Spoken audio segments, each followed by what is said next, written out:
guys, it is Rockats here, and today I will be talking to you guys about the Xbox One S. It will be released on August the 2nd, which I'm not sure if everyone knows, but that'll be the date of release, which I'm really buzzing for as I have pre-ordered mine. So I'm just going to give you guys a quick run through of what update and how everything's going to go, and some information about it, and all the stuff you kind of need to know if you're going to buy one.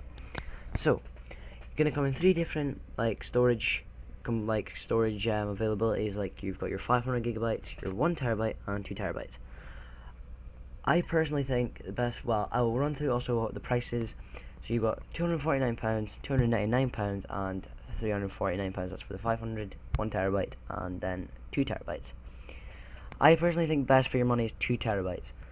For the only reason I think this is because when the Xbox One got first released for 500 gigabytes, that was originally around £300 itself, and then the Xbox One in 1 terabyte version, that was 350, I think, when it first came out, which was quite expensive.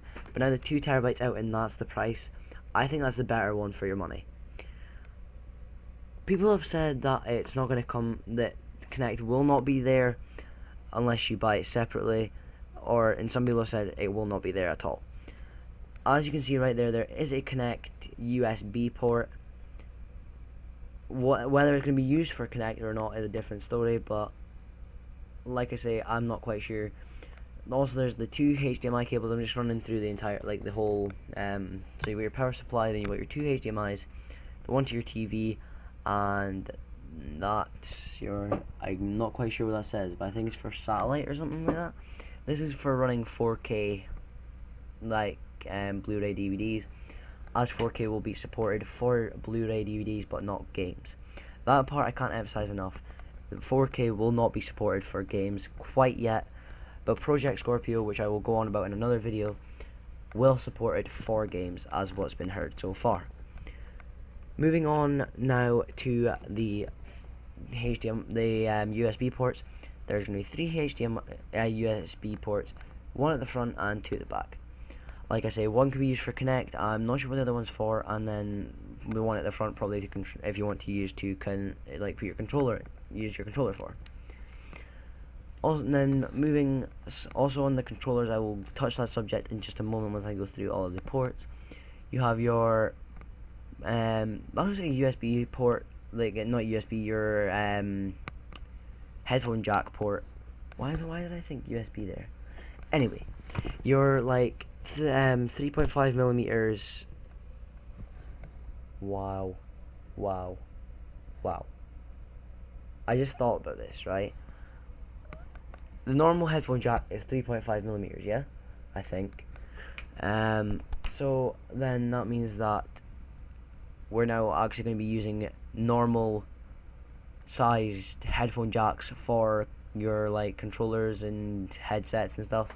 So you can now use headphones with, yes, that's finally, because I'm not really quite sure on the Xbox One controllers now, but before you wouldn't get the normal sized, no, it's the 5 millimeters that's normal, I think.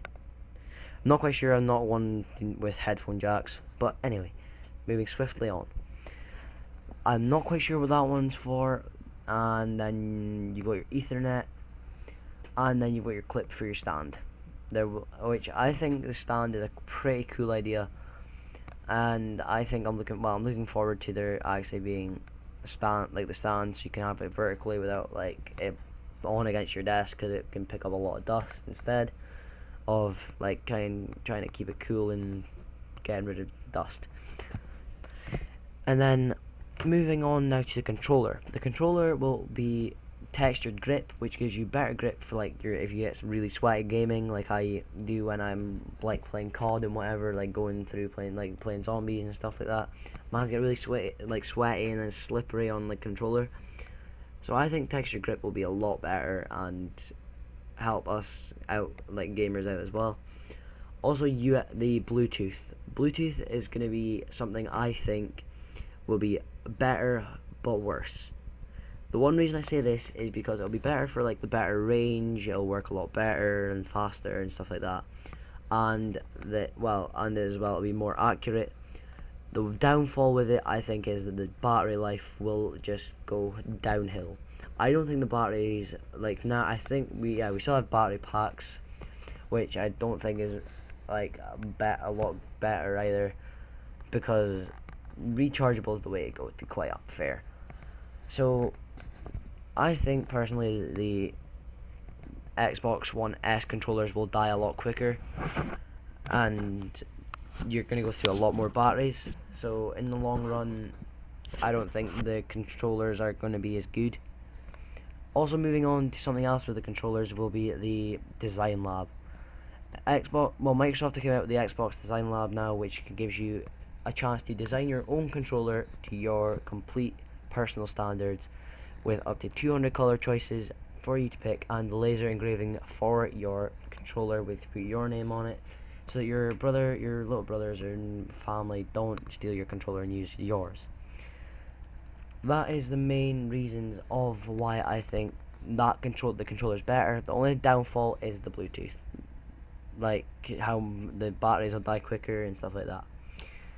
Also, the IR blaster on the Xbox One S, I think it will use it's gonna be used. It can be used for like your TV, getting cable through and stuff like that, which can like be used a lot better for that.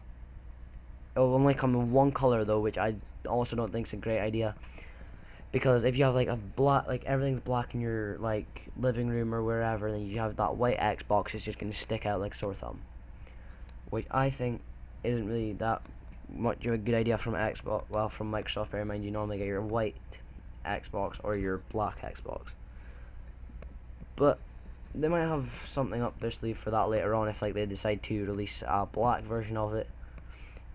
But that's up to them, fair enough. So more or less, just to round it up, guys, there will be 4K supported for Blu-ray DVDs, not games. They're now releasing the 2TB version, and the IR blaster and the new controllers. So anyway, guys, if you want to check out where I got my sources, I will put the links down to that in the description down below. I will also put the Amazon links for the UK and the US to pre-order the Xbox One S if you would like. And this is Rockat. Hope you guys have enjoyed the video. If you have, do leave a like, a comment, and also subscribe. I hope to see you guys in the next video. Also, guys, this is my first video, so if you guys did enjoy, like I say, please do leave a like, a comment, and also subscribe to get my channel growing and to get out to the wider community out there. So anyway, thanks for watching, and see you guys later.